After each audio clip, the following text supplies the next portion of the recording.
Next problem. अच्छा student, ये वाला जो प्रॉब्लम है ना, बहुत ही बढ़िया प्रॉब्लम है, बहुत ही धांसू प्रॉब्लम है, बहुत ही अच्छे से आप सॉल्व करना।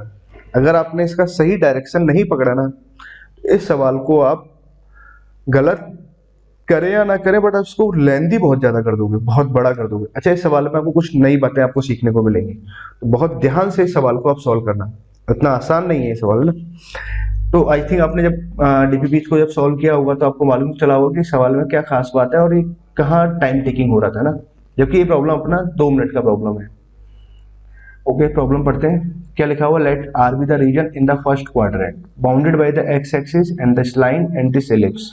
आर हमारे पास ये रीजन दे रखा है, आर डैश बी ये रीजन दे रखा है in the first quadrant bounded by the y axis and this line and this ellipse. Then the value of m निकालना है हमें such that R and R dash have the same area. मतलब slope of line हमें find out करना है जिसके लिए are और आर डैश का कितना एरिया है, सेम एरिया है। ठीक है स्टूडेंट, तो इस प्रॉब्लम को देखो अब मैं यहाँ पर सॉल्व कर रहा हूँ, बहुत ध्यान से समझना ना। पहले तो हम वो वाला मेथड लगाएंगे जो जनरली सोचने में आता है और जो इसका आपने भी फॉलो किया होगा। ठीक है, हमारे पास ये एलिप्स दे रखा है, इसका वाई एक्सिस यहाँ पर 3,0 पे कट कर रहा है, यहाँ -3,0 पे कट कर रहा है, यहाँ 0,1 और यहाँ 0,-1। ठीक है, ये एलिप्स हमने बना लिया। क्या दे रखा है, R is the region in the first quadrant bounded by the x axis and the line 2y = x। मान लो ये लाइन हमने ले लिया 2y = x एक्सिस। थोड़ा लाइन को अलग तरीके से लेते हैं, यहाँ से कुछ ऐसा डायग्राम बनाता हूँ, बाई 2y = x। ठीक है, ये लाइन हमारे पास में। तो क्या दे रखा है, इस लाइन एलिप्स और एक्स एक्सिस से जो बाउंडेड एरिया है वो ये वाला एरिया आ रहा है। ठीक है स्टूडेंट्स, ओके। आगे हमें क्या दे रखा है, आर डैश, ये जो रीजन है इसको आर बोला हुआ है। R dash is the region in the first quadrant bounded by the y axis and the line y = mx। First quadrant की बात कर रहे हैं, मान लो ये लाइन है y = mx। ठीक है, इससे जो बाउंडेड एरिया है, इस कर्व लाइन और वाई एक्सिस से बाउंडेड एरिया ये वाला एरिया आ रहा है जो ग्रीन कलर में आपको दिखाई दे रहा है ना। ठीक है, तो सवाल में बोला गया है कि ये दोनों एरिया जो आ रहे हैं, दोनों रीजन जो है, इन दोनों के रीजन का एरिया कैसा है, बराबर है। ठीक है, तो मान लो इसका एरिया अगर A1 है तो इसका एरिया अगर A2 मान ले, A1 इक्वल टू कितना दे रखा है, A2 दे रखा है। For that you have to find the value of M, आपको M का वैल्यू फाइंड आउट करना है। ठीक है, अब देखो प्रॉब्लम को आप लोगों ने कैसे सॉल्व किया होगा। मान लेते हैं कि पहले तो अपने इस वाले एरिया को निकालते हैं, ये तो एग्जैक्टली मैं कैलकुलेट कर सकता हूँ। ठीक है, तो आपने क्या किया, इसको जब एग्जैक्टली कैलकुलेट किया होगा तो समझो मैं से पूरा सॉल्व नहीं करूंगा, हम दूसरे वाले मेथड से पूरा सॉल्व करेंगे क्योंकि यहाँ से बहुत लेंथी पड़ता है। आपने क्या किया, एक ट्राइंगल बना लिया, इस ट्राइंगल का एरिया लिख देंगे प्लस इस एलिप्स से बाउंडेड एरिया लिख देंगे, तो हमारे पास टोटल एरिया ये आ जाएगा। मतलब अगर मैं A1 की बात करता हूँ तो A1 की अगर बात करें तो पहले तो हमने क्या किया, इन दोनों को सॉल्व करने पर इसके पॉइंट ऑफ इंटरसेक्शन निकाल दिए। मान लो ये अल्फा कॉमा बीटा आ रहा है। ठीक है, तो हमने क्या किया, इसका एरिया लिखा A1 का, तो ट्राइंगल का एरिया लिख लेते हैं प्लस साइन। इस एलिप्स का जब एरिया लिखेंगे तो कैसे लिखेंगे, अल्फा से लेकर के 3 तक आपने इंटीग्रेट किया y dx, ये अप्लाई कर दिया हमने। ठीक है, तो इस वाले पार्ट का एरिया आ जाएगा। नाउ इधर वाले रीजन का एरिया निकालते हैं। तो इस रीजन का एरिया कैसे निकालोगे आप, अब देखो ये कर्व आ रहा है, दूसरा कर्व ये आ रहा है, तो ये अपर कर्व और लोअर कर्व से बाउंडेड एरिया आ रहा है। ठीक है, तो ये जो एरिया आएगा कितना आ जाएगा हमारे पास, अपर कर्व कौन सा लिखा हुआ है, मान लो इसके पॉइंट ऑफ इंटरसेक्शन मान लेता हूं मैं x1 और y1। ये कितना है, 0 to x1 ये आया, और y अपर माइनस y लोअर। ठीक है, y डॉट डी एक्स, ये एरिया आ जाएगा हमारे पास। y अपर की बात करें तो अपर कहां से आ जाएगा, y अपर में लिखूंगा इलिप्स से, और y लोअर की अगर हम बात करें तो y लोअर कहां से आएगा, लाइन से आ जाएगा। ठीक है, इन दोनों वैल्यूज को फिर point of intersection in terms of m निकालोगे जो बहुत लेंथी सा जाएगा ना।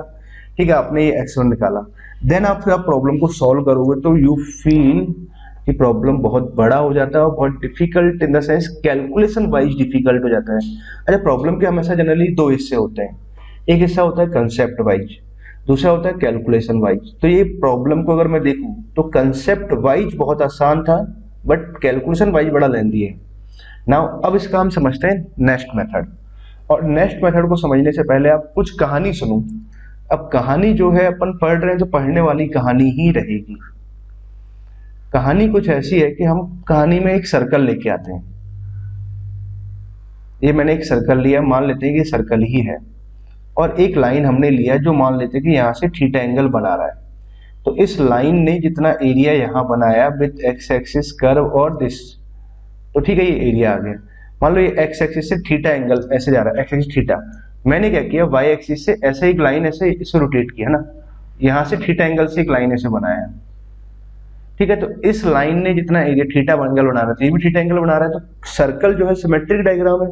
अगर सिमेट्रिक डायग्राम है तो आप ये बोल सकते हो कि इतना हिस्सा जो है, इस हिस्से का एरिया भी और इस हिस्से का एरिया, दोनों का एरिया कैसा आएगा, सेम आएगा। मान लो अगर इसका एरिया A1 है और इसका एरिया A2 है तो कैसा आ जाएगा, बराबर आ जाएगा। अगर ये एंगल थीटा है तो ये एंगल भी थीटा होगा, ठीक है। ये बात आप सभी को अच्छे से पता है ना, डायग्राम से अपन बहुत अच्छे से देख सकते हैं और समझ सकते हैं। अब कमाल की बात क्या है कि इससे तो सर्कल की बात थी, अब हम बात कर रहे हैं एलिप्स की। अब आप बहुत ध्यान से सुनना बातों को ना। अच्छा, इसमें भी कुछ कुछ पॉइंट और सीखो। अगर मान लो इस लाइन ने अगर थीटा एंगल बनाया है, तो इस लाइन का अगर स्लोप की बात करूं तो इस लाइन का स्लोप तो आ जाएगा tan थीटा। अच्छा, इस लाइन का अगर स्लोप हम लिखें तो ये एंगल थीटा है, तो टोटल एंगल एक्स एक्सिस कितना आ रहा होगा, 90 माइनस थीटा। तो इस लाइन का स्लोप अगर m2 मान लें तो ये कितना आएगा, tan ऑफ 90 माइनस थीटा आएगा। tan ऑफ 90 माइनस थीटा की अगर मैं बात करता हूँ, ठीक है, तो इसको मैं क्या लिख सकता हूँ, cot थीटा, और इसको हम लिख सकते हैं 1 अपॉन ऑफ tan थीटा। तो 1 अपॉन ऑफ tan थीटा जब हमने लिखा तो 1 अपॉन ऑफ m आ गया। मतलब अगर इस लाइन का स्लोप m है तो भाई इस लाइन का स्लोप कितना आएगा, 1 अपॉन m आएगा, ठीक है। तो इस बात को बड़ा ध्यान में हम काम में लेने वाले हैं ना। ओके, अब देखो उस सवाल में हमसे यही तो पूछा गया था कि 0 से लेकर 3 तक इस लाइन ने इतना एरिया बनाया। अब क्या है कि हमारे पास में 0 to 1 जा रहा है ना, ऐसा ना। अब इस लाइन का स्लोप किस लाइन के हम स्लोप ऐसे ड्रॉ करें ओरिजिन से जो सेम एरिया बनाए, ठीक है। अब आप समझो बात को ध्यान से। हमने क्या किया, हमें जो जानकारी है सर्कल के बारे में पता था, अब मैं क्या कर रहा हूँ, रेफरेंस बदलते हैं। अच्छा, अब रेफरेंस बदलने वाली बात को भी समझो।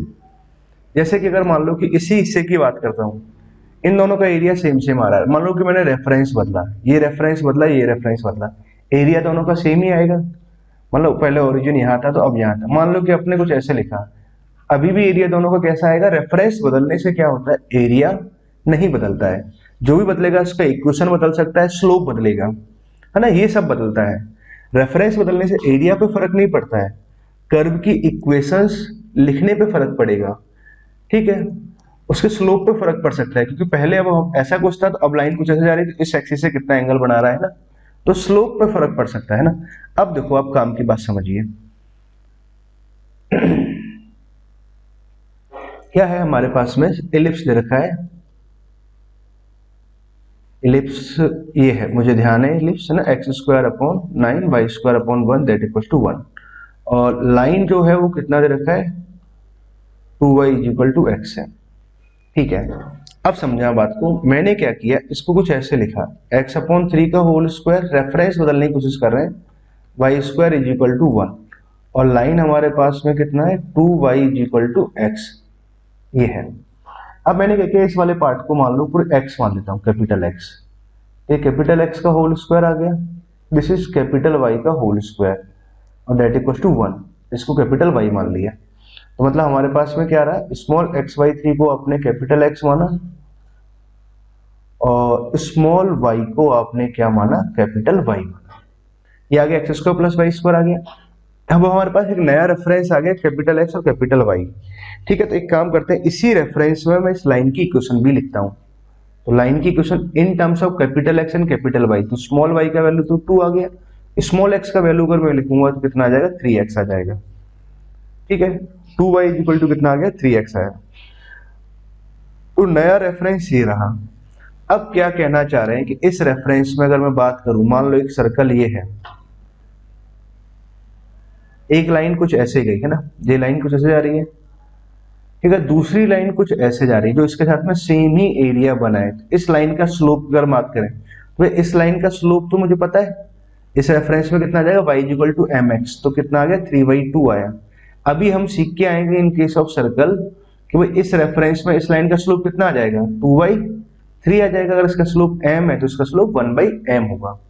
यहां तक मुझे समझ में आया। अच्छा, इस रेफरेंस में इस लाइन की अगर इक्वेशन लिखें, इक्वेशन कितना जाएगा, y equals to m x, तो m का वैल्यू तो आ गया 2/3 और x का वैल्यू कैपिटल X आया।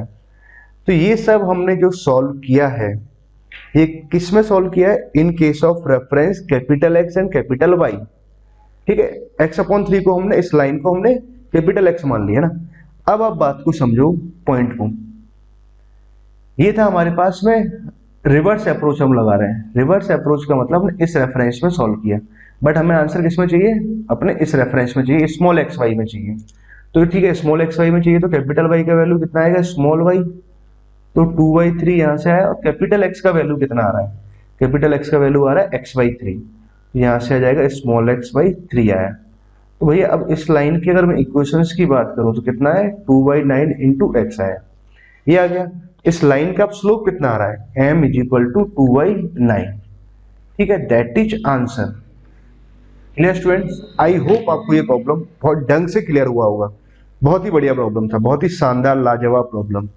ठीक है, तो इसका आंसर कितना आएगा, 2/9 आएगा। तो कौन सा ऑप्शन करेक्ट हुआ, according that option A is correct option.